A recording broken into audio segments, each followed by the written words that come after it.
that sticks out the most, or? Plenty. I think my life is made out of memorable moments. Plenty. I think I just want to sort of stress on that whole thing that I spoke earlier, was to be yourself. I think my achievement is not all the awards or the movies or the foreign directors that I've worked with. My achievement in this city is that I have not changed. I have not let this city change me as a person. And that's my freedom. That's what makes me what I am. I I recollect a lot of him. Richard Attenborough came and made uh, Gandhi here. I was auditioned for Nehru, and I prepared the whole speech. I cut my beard and I wore that whole thing, and then I went. But unfortunately, as I was going for the audition in Ashoka Hotel in Delhi, Richard Attenborough was coming out of his room and saying, shaking hands with Roshan Seth and telling him, "I am so happy I got my Nehru." So, and I was about to enter the room for the audition. So I lost my confidence completely, and then he asked the casting director, he said, "This actor for what role?"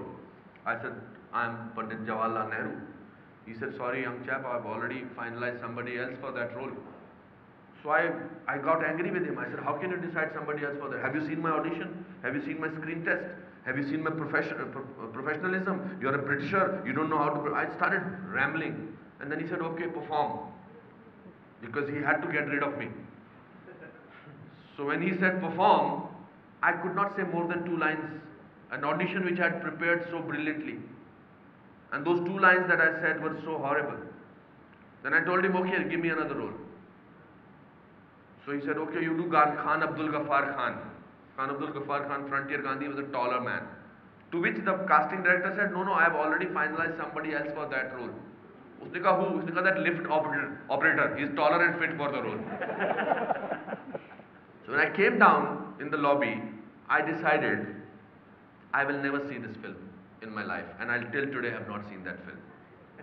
Because sometimes your anger keeps you alive. That's the most important thing. Your humiliation keeps you alive. When I was looking for work, I was humiliated so much. You get humiliated as an educated person, you get humiliated as a human being. So I wrote to my grandfather.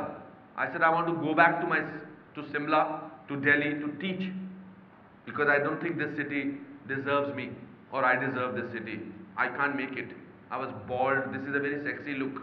When you go bald, earlier stages, some hair go from here, some you go from. I was very thin, and then I was about to say something else. I had the guts to.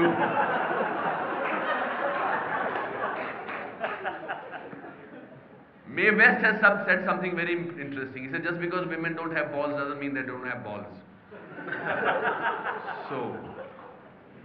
So, I had the guts to sort of still look for work. So I wrote to my grandfather that I am wanting to go back from this city. So he wrote a brilliant line, which I'll have to say it in Hindi, and then I'll try and translate that. He said, "You have spent so much time over there. Your parents have really worked hard to give you some education. It's very important. Stay back and remember one thing. भीगा हुआ आदमी बारिश से नहीं डरता." A man who is already drenched in water is not scared of the rain. अच्छा translation था ये.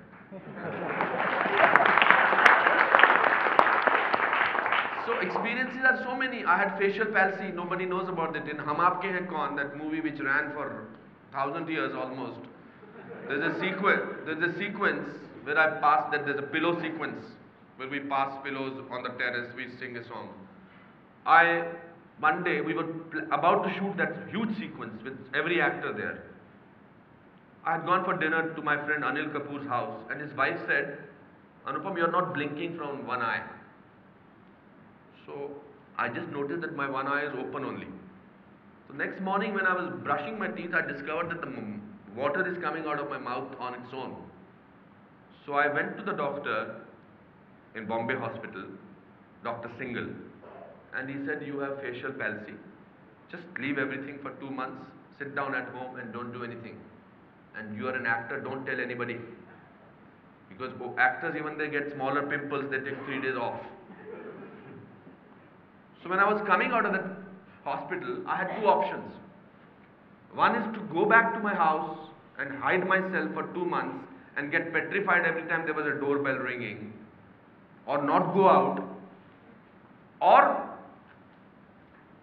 go to the shooting. So I chose the second path.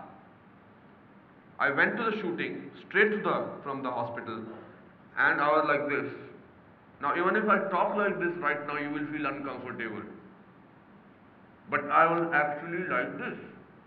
So I told my casting director and my whole team, and I said, look, I have this problem, so what do we do? But I'm ready to shoot. He said, you are ready to shoot? I said, yeah, because otherwise you will lose a lot of money.